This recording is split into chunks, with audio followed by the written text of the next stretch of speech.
अयोध्या, श्री राम की नगरी। अयोध्या वह पवित्र नगरी जो सरयू नदी के तट पर बसी है, प्राचीन काल से ही भारत की सांस्कृतिक और आध्यात्मिक धरोहर का केंद्र रही है। इसका नाम अयुद्ध से लिया गया है, अर्थात वह स्थान जहां युद्ध नहीं होता, जहां शांति और धर्म का साम्राज्य है। त्रेता युग में यह नगरी इक्ष्वाकु वंश की राजधानी थी और भगवान श्री राम, जो विष्णु के 7वें अवतार थे, यहीं अवतरित हुए। अयोध्या केवल एक भौगोलिक स्थान नहीं, बल्कि एक विचार है जो मर्यादा, सत्य, अपदेय और धर्म का प्रतीक है।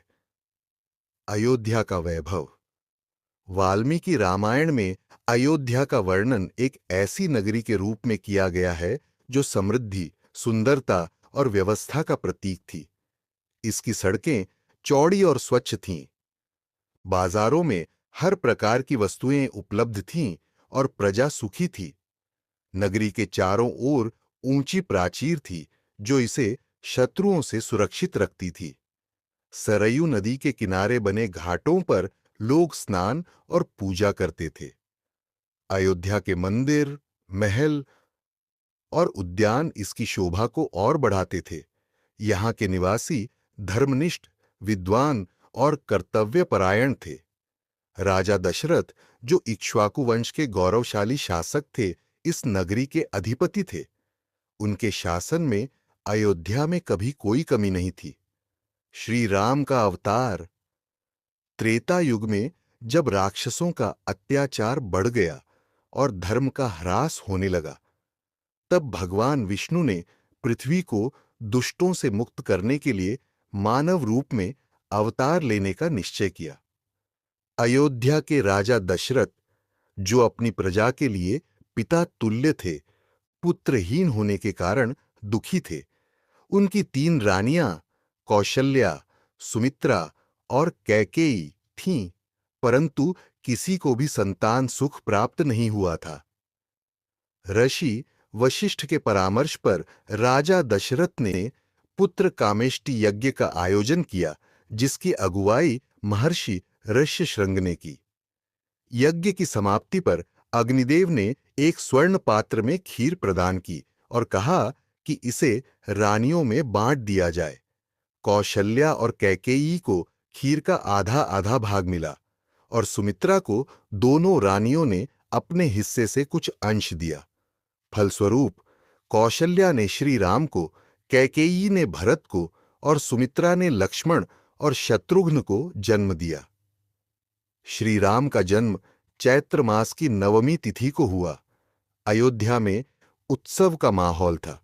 नगरी फूलों से सजी थी और लोग नाच गान कर रहे थे। श्री राम का नामकरण ऋषि वशिष्ठ ने किया, जो उनके मर्यादा पुरुषोत्तम स्वरूप का प्रतीक था। श्री राम का बाल्यकाल और शिक्षा। श्री राम और उनके तीनों भाइयों का बाल्यकाल अयोध्या के राजमहल में अत्यंत सुखमय था। चारों भाइयों में अटूट प्रेम था। श्री राम और लक्ष्मण तथा भरत और शत्रुघ्न की जोड़ियां विशेष रूप से एक दूसरे से अविभाज्य थीं। श्री राम बचपन से ही शांत, गंभीर और मर्यादित स्वभाव के थे। उनकी मुस्कान में एक अलौकिक आकर्षण था जो सभी को मोह लेता था। उनकी शिक्षा का दायित्व गुरु वशिष्ठ को सौंपा गया। श्री राम ने वेद, शास्त्र, युद्ध कला और शासन व्यवस्था का गहन अध्ययन किया। वे धनुर्विद्या में निपुण थे और कम उम्र में ही उन्होंने अनेक गुरुओं से युद्ध कौशल सीख लिया।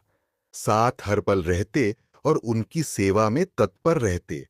भरत और शत्रुघ्न भी अपने बड़े भाई राम का बहुत सम्मान करते थे। विश्वामित्र का आगमन। जब श्री राम 16 वर्ष के थे, तब महर्षि विश्वामित्र अयोध्या आए। विश्वामित्र एक तपस्वी होने के साथ साथ कुशल योद्धा भी थे।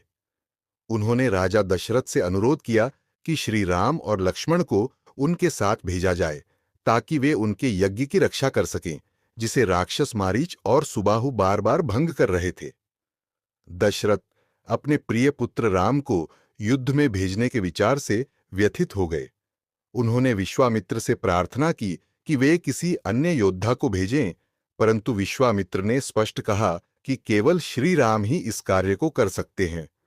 अंततः गुरु वशिष्ठ के समझाने पर दशरथ सहमत हुए। श्री राम और लक्ष्मण विश्वामित्र के साथ निकले।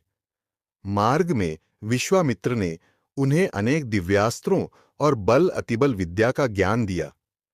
जब वे यज्ञ स्थल पर पहुंचे तो श्री राम ने मारीच को अपने बाण से दूर भगा दिया और सुबाहु का वध कर दिया।